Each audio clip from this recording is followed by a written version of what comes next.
Hello everyone, hope you're doing well. So in the first lecture we talked about the idea of cross-curricular competencies. It means that those values we add maybe to every lesson plan, but still we said that they are very important and the teacher really needs to understand why they are there. Number two, we talked about the sequence and we said that the idea of a sequence should not be considered just a number to indicate the progress in the syllabus, but that those mean we are talking about a project and learners are supposed to do something by the end of every sequence. Now we talk about the idea of objective, which is a very important aspect in every lesson plan.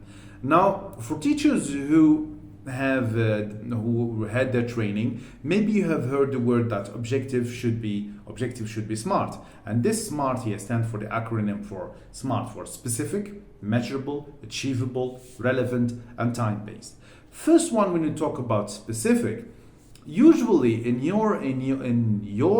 that sentence of the objective should be really clear. So for example, you are going to say that by the end of the session, learner should be able to introduce himself.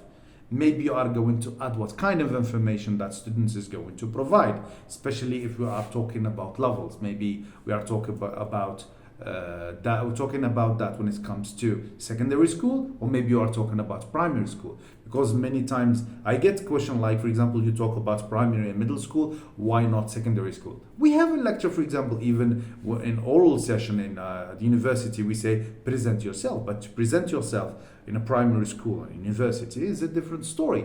So it depends on you how you complicate that objective or the lesson.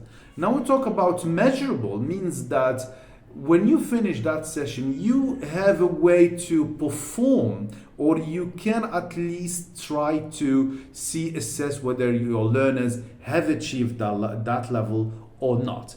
And number three, it is of course achievable. What do you mean by achievable? If you are going to, by the end of the session, you will find yourself that you have achieved that goal. Your learners may be able to introduce themselves.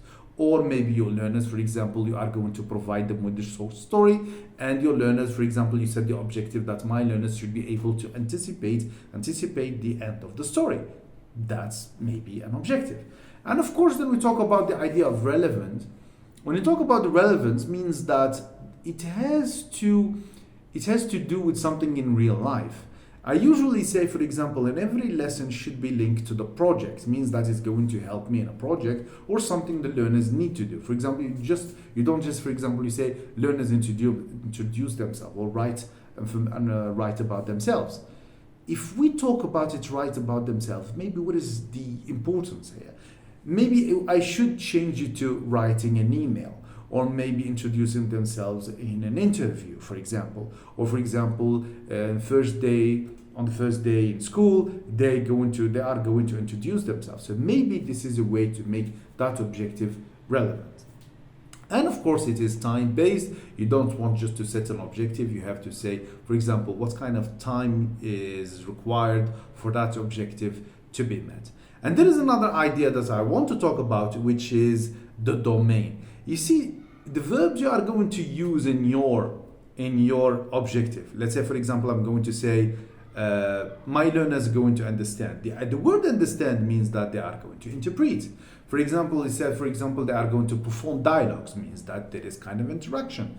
Learners, they are going to fill a form, for example, from text, means that there is also kind of interpretation. So it's very important to understand that the moment you set the objective, you have in fact set the domain. You have also set what we call maybe the language structure. For example, you tell me that learners are supposed to, by the end of the session, learners should be able to narrate a short story. Narrating short story, maybe you are indicating the past, maybe the present, but you have to make it specific. You tell me that, for example, they are going to narrate true event happened in the past, means that you have specifically said that they are going to talk about something in the past. This is why setting the objective is very important, and it's really good practice to make it in a very short, concise, precise sentence. I hope you like this video. Of course, I'm still talking about the theory. From the next session, inshallah, there will be more practical. We try to talk about the division, we talk about the framework, and we talk about what type of lesson, like read and write, listen and speak. But it's so important to understand the theory so we can move to practice. Thank you so much. I need all your support, YouTube and my Facebook. Thank you so much. Goodbye.